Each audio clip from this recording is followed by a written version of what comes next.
One great quote I saw was,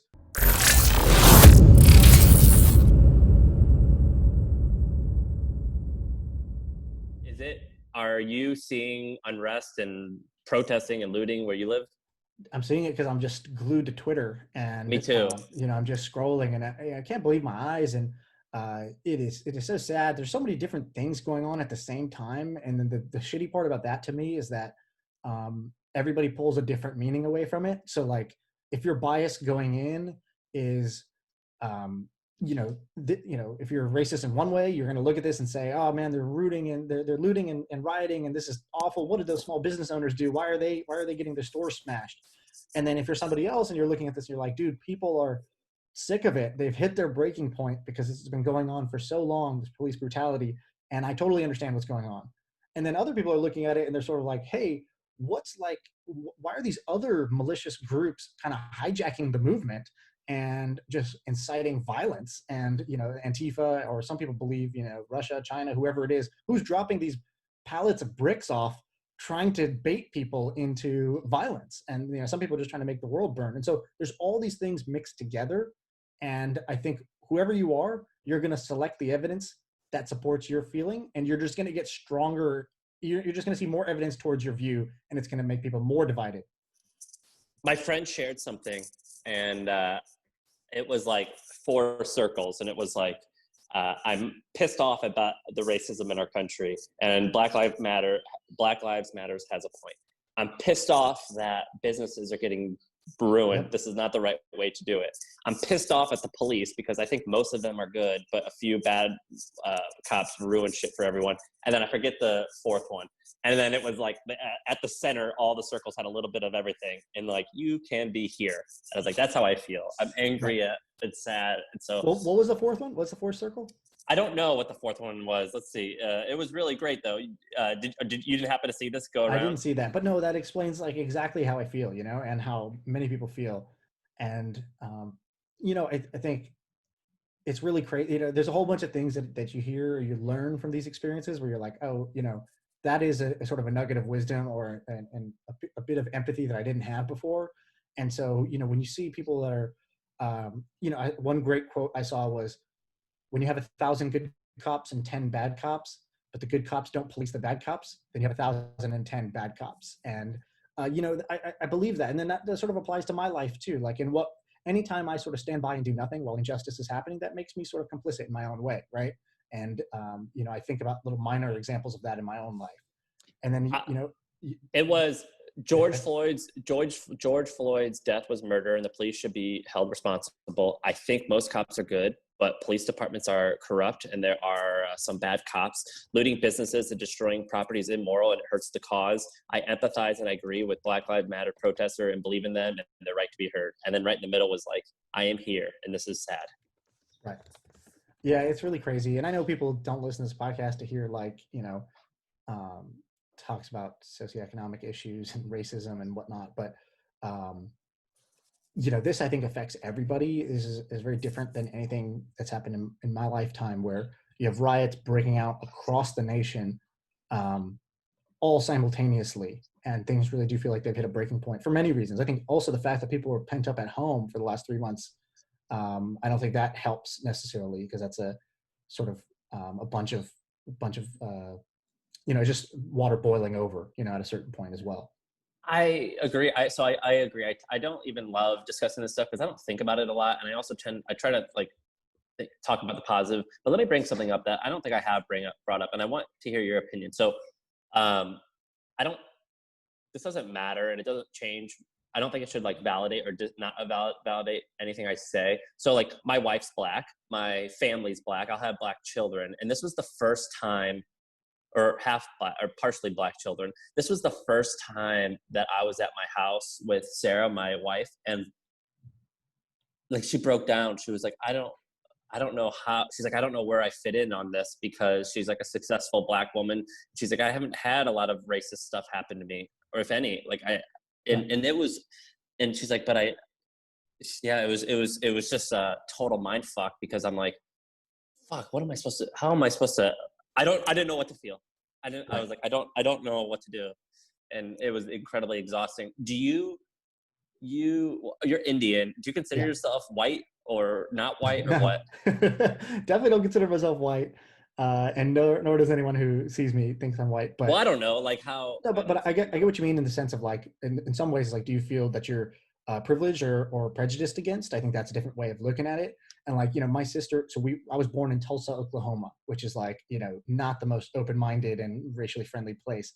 And so my sister, when she was in kindergarten, students would draw a picture of a pig and then write her name on it and cover the Oh pig in shit. mud and brown mud, and then they would give it to the teacher and the teacher laughed. And my sister always remembers this. Like she was, I don't know, 6 years old, and she vividly remembers the teacher sort of looking at this and laughing and saying, "No, no, no, put it away," but like being, involved in it. And I Well, never I, experienced I that don't myself. understand that. What's the pig have to do? Is that because Just do you not like eat pig or? brown, Oh, okay. dirty in the mud, that sort of thing. And I remember, when she went to my mom and was like, "Why can't we be white?" type of thing. Whereas like, asking questions as a kid, just trying to understand why am I different? What does that mean? Why do other people think we're worse than them? That sort of thing. I personally never experienced that because I luckily moved out of Oklahoma when I was really young and went to different places where it was less so, or just got lucky in sort of my experiences around who I was around. Um, but I guess I would say like, when 9/11 happened, it was not fun to be a brown guy in Are, America, are, right? are you any religion? Are you Muslim? No, I'm You're not Hindi religious, but I or would be Hindu? Hindu. Yeah, I would be Hindu, but just that's typically what most Indian people are. Um, but yeah, I'm not religious, but I do grow a beard pretty quick, and so like, yeah, like when you go to the airport, I don't think you think about how do I look today, whereas I think about that because I'm like, look, I'm not trying to get hassled for no reason here, so let me shave before I get on this flight. Or like, I had friends who like are Muslim who had like their house keys taken away from them in TSA because it was like, this is potentially a dangerous thing, and they're like, this is my apartment keys. What are you talking How about? how does that make you feel? So the fact that you have to shave, are you angry or are you where do you what's that make you feel like? I'm not angry about it. I sort of have this opinion that my personal philosophy, if you were going to boil it down to any one thing, is the only thing you have control over is your attitude towards the present moment. And so that's empowering and disempowering, right? It's disempowering because it's like, shit, I can't control anything that's going on. I can't control how other people feel, how they're going to act. I can't control the results I'm going to get in my life. But it's empowering. It's like the one thing I control is my attitude towards the moment. So that sort of is a superpower because then no matter what the situation is, no matter what the moment is, I can decide what my attitude about it is going to be. So, for example, when something shitty happens to me, someone says something shitty, or I get that extra sort of, hey, come into this room while I go through TSA clearance. The meaning I put on that is of my choosing. And if I put the meaning of it that I'm less than, I'm being wronged, um, that doesn't help me. It makes me feel like shit. And so I just decide not to feel that way. But I know that like on the grand scheme of things, I get off pretty light. It's very different than never feeling safe, going for a jog in your neighborhood or something like that. I think, there's levels to it. And I haven't experienced those levels where it would be very, very challenging to put a positive meaning on what's going on. Yeah, it's it's just a confusing time because you feel so many different emotions and some of them are uh, opposite. And I had to like talk to the whole company today, which we're small, let's say 20 or 30 people. And I was like, I don't know what to say other than if you guys like ever feel out of place somewhere, like our company, we're gonna make you feel safe. Like we'll hire all types of people.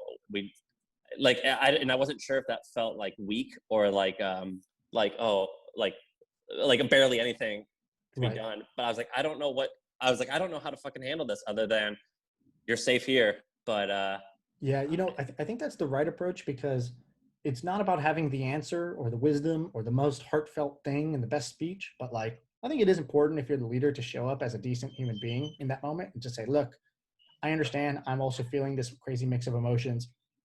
I just want to do my best with this. Anything, we're gonna try to do our best with this." And I think it goes a long way to just be a decent person and try to be present and visible there versus kind of shying away from it, which is what a lot of people do.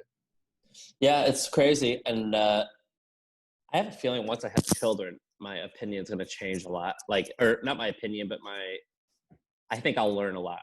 Yeah. Um, like having black kids or part black kids, I think maybe I'll see something that I didn't previously see. And one more thing, which you know, we can cut all this out if people tell us later, hey, you shouldn't have talked about this on the pod. But did you watch the Trevor Noah thing that he posted on YouTube or whatever? I did not. I'm typically not a fan of his. I think that a lot of the times the shit he says is the wrong take. So I tend to avoid him, but I would watch it if you suggest it.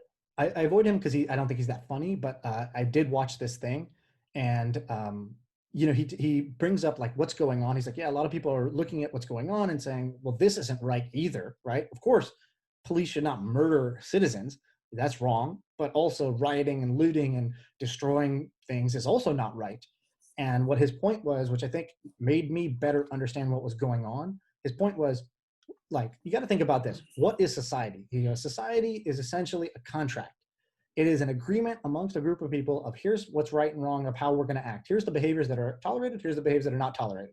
He goes, so what you're seeing is that one side of a contract, you know, if we go into a contract together and you're just breaching your side of the contract regularly and without recourse, and I just see, wow, this guy just keeps breaching his side of the contract, then I also have no desire or incentive to uphold my side of the contract. He goes, you'll see somebody that's homeless and, you know, they don't go and just murder necessarily because they're in a bad position. They say, look, these are the rules of the game. I'm losing in the current game, or I have not been able to sort of get to an advantage position in this game, but like, I still respect that we're in a game together and there are rules of this game.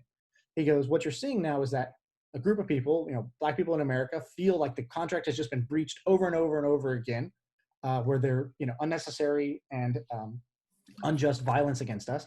And so now we're going to breach the contract too, and we're going to sort of make it very known what it feels like when the contract is being breached for apparently no reason, and it doesn't seem like a positive thing.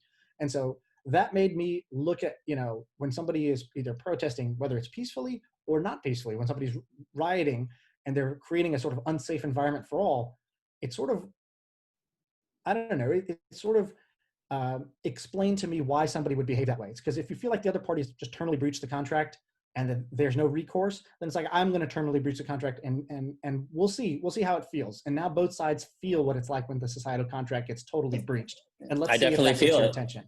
I feel it. I feel it definitely feels like almost like the end of the world a little bit. It's like it's like a small, it's like in the same way having a new puppy is just like a small taste of having a baby. It's like, that's how I feel right now. Like, I'm like, if like the world, if like everything that I believed in is going to come to an end, it's going to like a little like this. Right. And, you know, for every sad story, there's also an inspiring story where people are, you know, waking up the next day and going and cleaning up the city and people standing together. And, you know, I think there's a lot of really positive things going on too. And I think that's the, you know, that's the, I don't know, silver lining, or that's the other side of the coin here where is progress being made. And